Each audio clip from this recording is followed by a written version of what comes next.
be released to you, Yes. or in the alternative, the value of the car. Yes. So when it really comes down to it, and I've read through both your complaints and the answer, you want me to make a decision whose car this is. Yes. Because if it's your car, because it was the collateral on a defaulted loan, you'll get an order that says to the sheriff to release the car to you. And if I find that it was not collateral on the loan, that he wrongfully took possession of this car, you will get an order that says the car belongs to you, right? Yes. Perfect. Drew Dalton says former friends Irina Menard and husband David Crane owe for several loans. Irina and David are countersuing, claiming Drew stole their car. So, Mr. Dalton, you made a series of loans to them.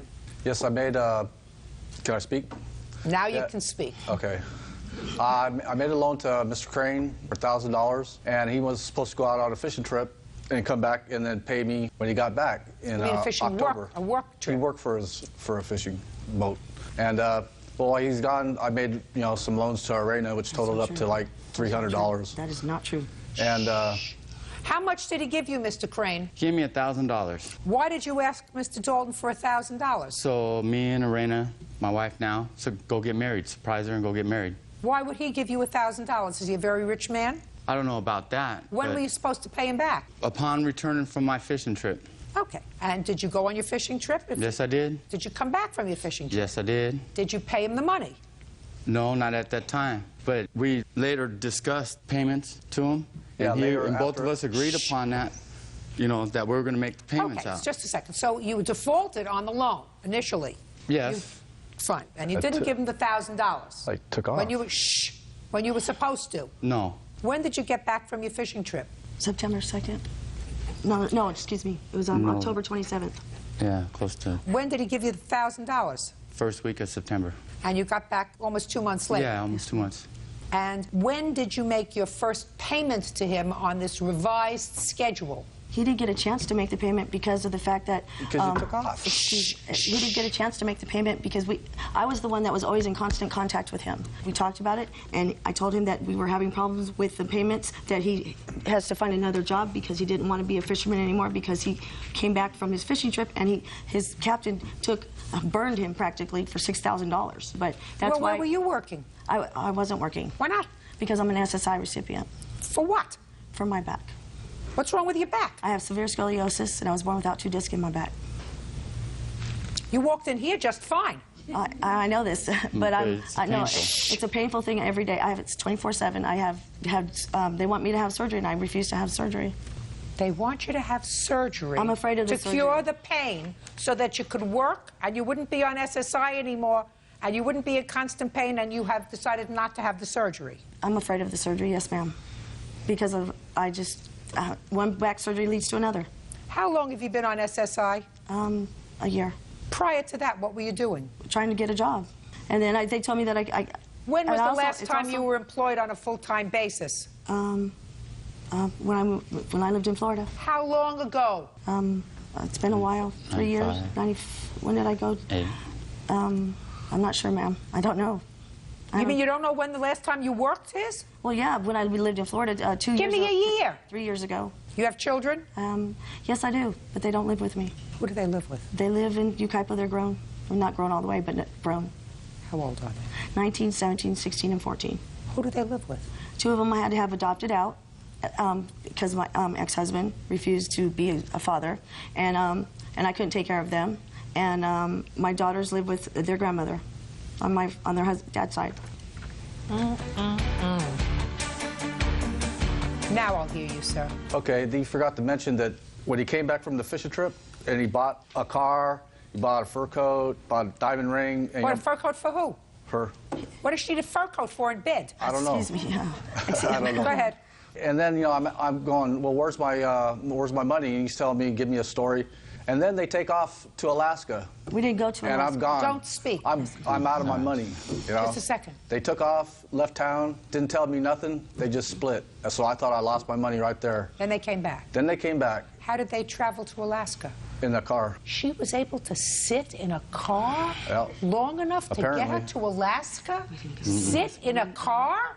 Who are you? Witness for the defendant. What are you laughing at, sir? You think it's funny that the public is probably being scammed by this lady? You think that that's a riot? I'm not being scammed. She's not. She's not trying to scam anyone. Sir, let me explain something to you. SSI was not intended for people who choose not to relieve their pain from having surgery. And if you can live and move around and get from there to there, then you can get a job. I've tried to get J-O-B. Get a job on a telephone, sitting in your living room, making calls. You sit in the living room, watch TV. Get a job as a telemarketer. Get a job doing something when you owe money. Car belongs to you, sir. Thank you. I will enter an order that they defaulted on their loan, as a result of which you repossessed the car. The car is rightfully yours. Put your hand down, and that order will be cut within the next 10 minutes. Thank you Your very Honor. much. That's all. I don't need that. Parties are excused. You may step out. They owed me money, and she wanted the money and the car. The car loan was between me and him. I knew nothing about the loan that they had prior. So I got being scammed. He took my car from me. He stole it. They said no, that I'll get paid. I waited, for months. Now I can't even go see my daughter who's ready to have a baby. Not loan any money to anybody. And he's destroyed my whole life.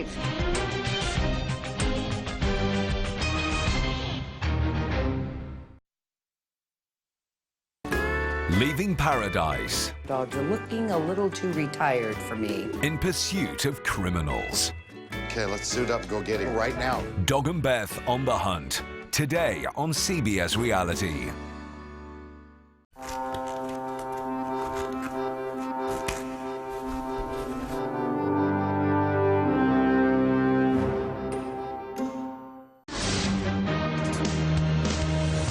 You are about to enter the courtroom of Judge Judith Scheindlin.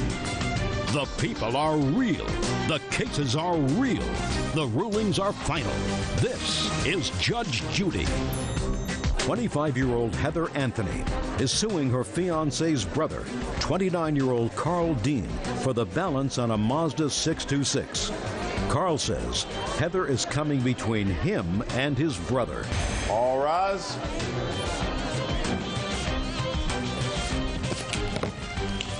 That's case number 326 on the calendar, the matter of Anthony versus Dean. Parties have been sworn in. You may be seated. Folks, have a seat. This case is very complicated, so I want you to be sure that you understand it so that I'm sure everybody else understands it out there. Okay, let's see if I can get it right. Miss Anthony, Mr. Dean is your fiancé's brother. Yes, ma'am. This is the fiancé. Yes, ma'am. So you two guys are brothers. Yes, ma'am. This would be your Mother. According to your complaint, you sold Mr. Dean a used car, Yes, ma'am. and he didn't pay for it. Yes, ma'am. Mr. Dean, listen so that you're sure you get it right. Mr. Dean says two things. First, the car wasn't yours to sell because it wasn't titled in your name. And second, even if it was your car to sell, you had already had a financial arrangement with his mother for the car, and therefore he didn't have to pay you the $3,500 that he agreed to pay you because you had already, in effect, sold the car to his mother for $1,800. A little confusing. Mr. Dean has a counterclaim because he says that after he refused to pay you for the car, you embarked on a course of conduct that harbored on harassment, calling him 50 times in one day, demanding the money, etc. So that's his counterclaim. Can I see the title to this car? He says he's never got the title, but this is what I have from when I registered it. The title's at the DMV. Your Honor, I have right here where I sent him the title in this envelope the day I sent it, and this is the address he got it at, and he told me he's never received this. Let me see what you have. And then that other address is where he was living with a girlfriend. How did you get this envelope? He gave it to David because he will not talk to me. So tell me about the sale, Miss Anthony. Your Honor, my fiance was there when it was present. If you don't mind if I could have him up here.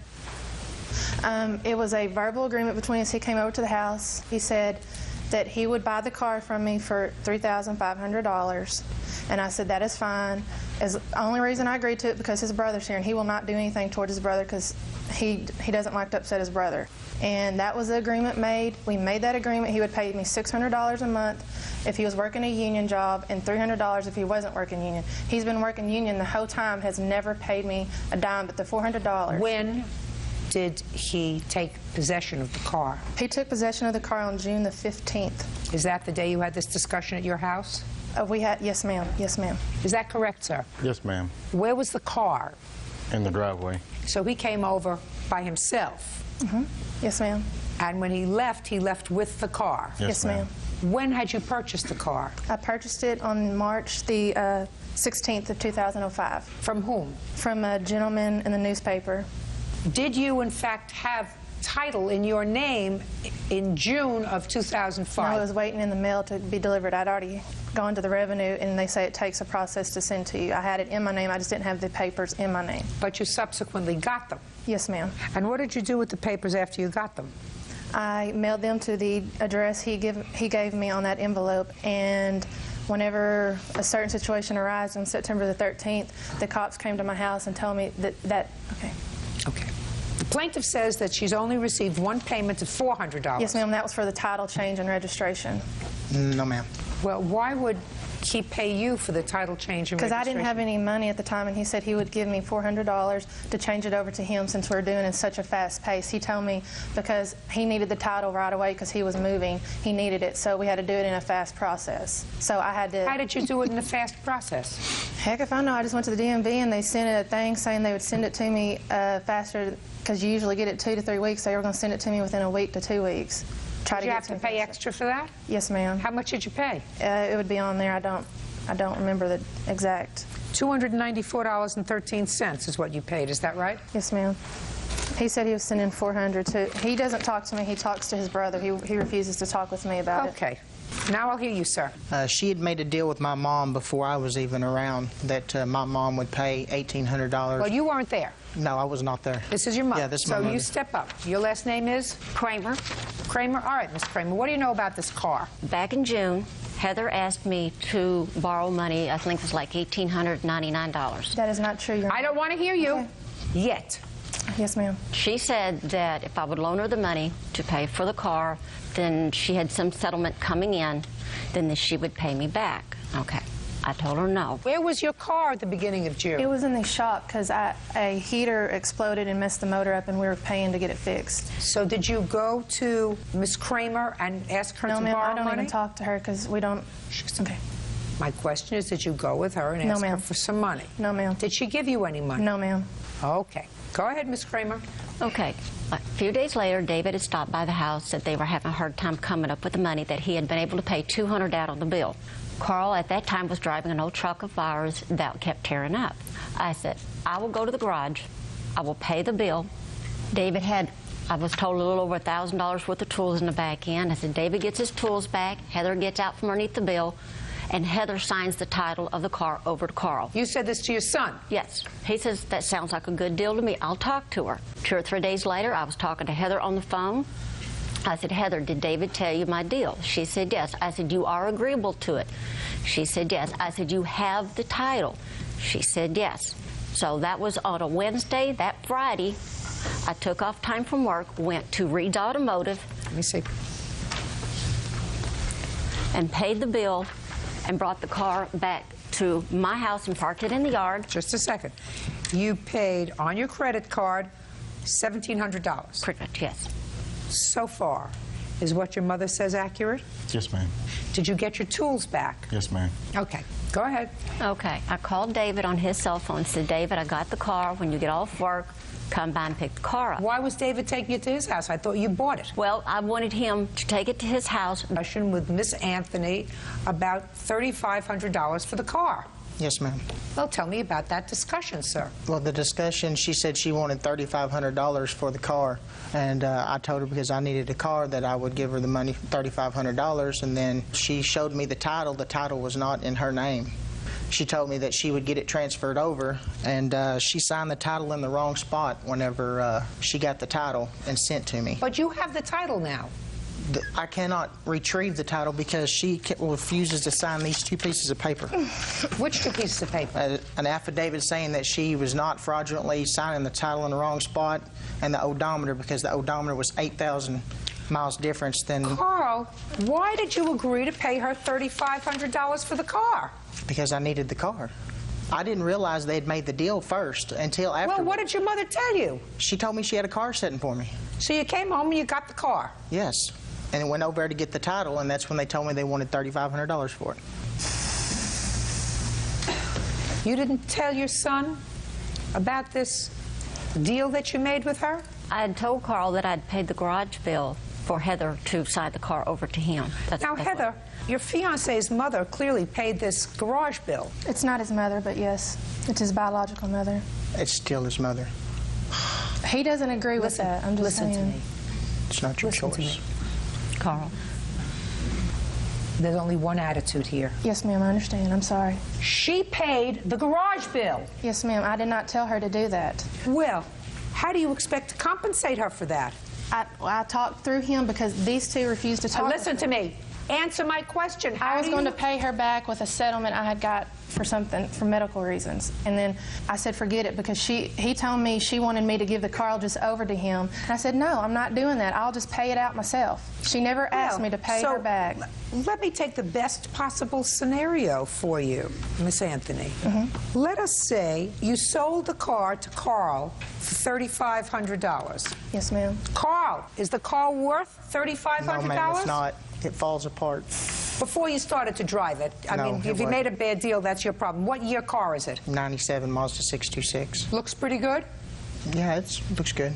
Do you drive it? Yes, ma'am, I do. Well, then it's fine. And that's the deal you made. That's because I put money into it. That's the deal you made, $3,500. But you have to compensate her. Did you pay her back the $1,700? No, she did not ask for that.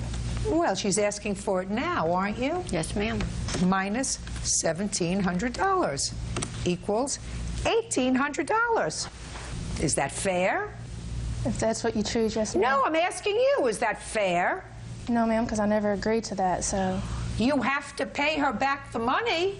But the thing is, I did not agree for that. I told her not to do that. He did. He did not tell Yes, he did. He just told me he did. Right? Yes, ma'am. Got it?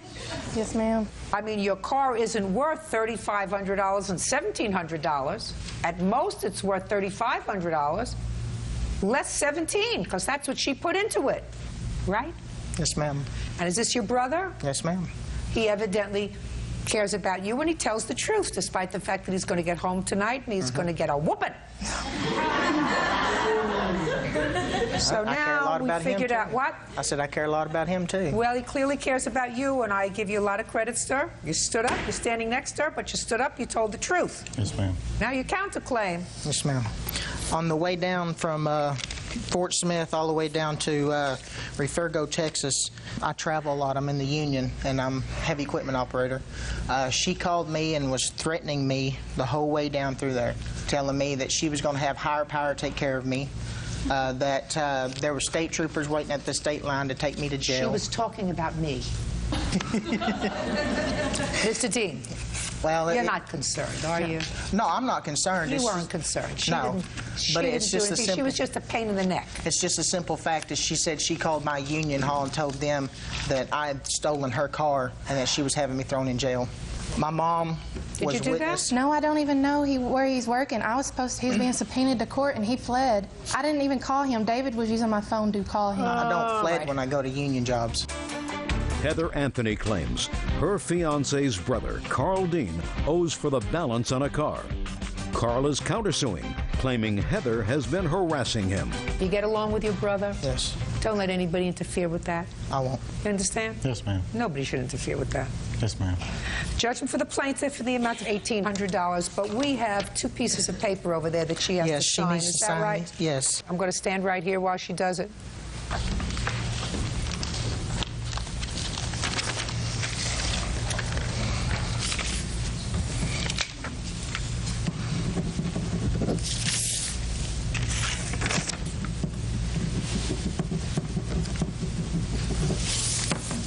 Is that what you need, Yes, Mr. ma'am. Dean? That's it? That's it. Now you can get what you need? Thank you. Happy Mazda. Thank you. Thank you. Oh, he's excused. You may step out. Basically, he'll do whatever she says. We were both stubborn-headed. It's a shame that it came to this point because it shouldn't have. I won't talk to him, but I mean, we haven't talked anyway, so it doesn't matter. And now the next case. All parties in the matter of Jones versus Vaco. Step forward, please. 26-year-old Melissa Jones is suing the former owner of her house, Emily Vaco, for the return of property stolen from the home. Emily claims the property was hers to take. Interesting. Miss Jones, you purchased a house from the defendant some 8 or 9 months ago? Yes, Your Honor. And when you purchased the house, she left some property in the house. Some property she gave you. Yes, Your Honor. Is that right? And some property she asked you to please store for her because she didn't have a large enough truck or whatever to take the property. So could she leave it and pick it up at some later date? Yes, Your Honor. Your complaint is that months later, she came back to the house when you weren't there, and she went through the house and took back some of her things. Yes, ma'am. And you want the value of that stuff. Yes, ma'am. Under what theory? Under the theory that these were items that she had given to me. She didn't give them to you. She gave me many items that were left in the home, and there was nothing specific that she said that she had left behind. She had given me furniture, she had given me kitchen supplies, she gave me a sewing machine, she gave me a couch. Did she take back all those things? No, not all of them.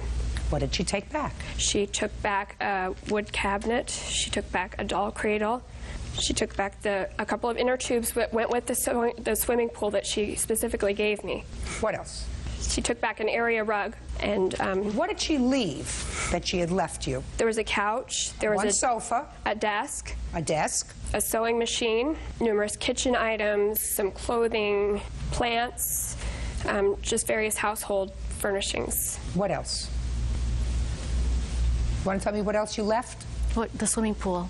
And what did you take when you went back? Do you want to see the pictures? Sure. These are the inner tubes. That's the cradle. This is the rug with the spots on it. This is the cabinet. These are the 2 chairs, children's chairs. This is the little, another floaty thing, you know. And this is my sewing machine. This is why I guess I took it. I had given it to her because she didn't have very many things. And then when I was going through the house, I saw that she had another sewing machine right next to it. It was my first sewing machine my husband gave me for our first Christmas, and it was a sentimental.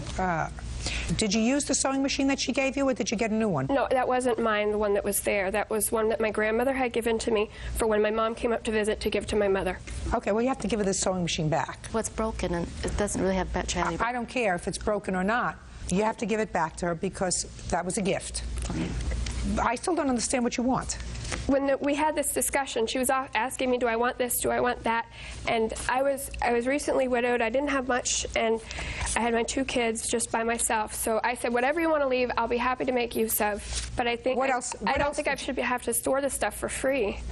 I feel like I was used. She went through my things. When she took the wood cabinet, she took my personal papers out of there and just set them aside. Well, what was she supposed to do with them? Well, I didn't even know she was coming. She came into my house when I wasn't home. She lied to my brother, said she had my permission. Well, according to her, she asked you to store these things. For 1 week. For 1 week. Miss Jones! Yes, ma'am, I'm sorry. Grow up! Now, she came to your house, not in the middle of the night, right? I don't know what time it was. What time did you go to the house? In the afternoon. Is that right? And she took back some of her own stuff. Could she have done it differently? Perhaps. Do you have a phone? Yes. Okay, could she have called you? Yes. Could you have called her? I didn't know her last Your name. Honor, she wrote me a letter a couple months later about an electric bill. She knew my last name. Well, that was my husband. He told me a few months later she wanted us to pay for her first month electrical bill. Why? When we left the house, we left the door unlocked. Back home, we just trust people. And we left the door unlocked. She moved in early before she paid us the amount of money for the house. Did you move in early? I was moving my stuff in. Did you move in early? Yes, ma'am. How much early did you move in? About a week and a half. That was nice that they didn't throw you out, right? The closing was delayed because the realtor was... I don't care what the reason is. You can't move into somebody else's house. Yes, ma'am. I don't care what the reason is. The realtor had the flu, the ship didn't come in, whatever the reason is. You understand? Yes, sometimes things go 2 ways. And these were nice people, yes. right?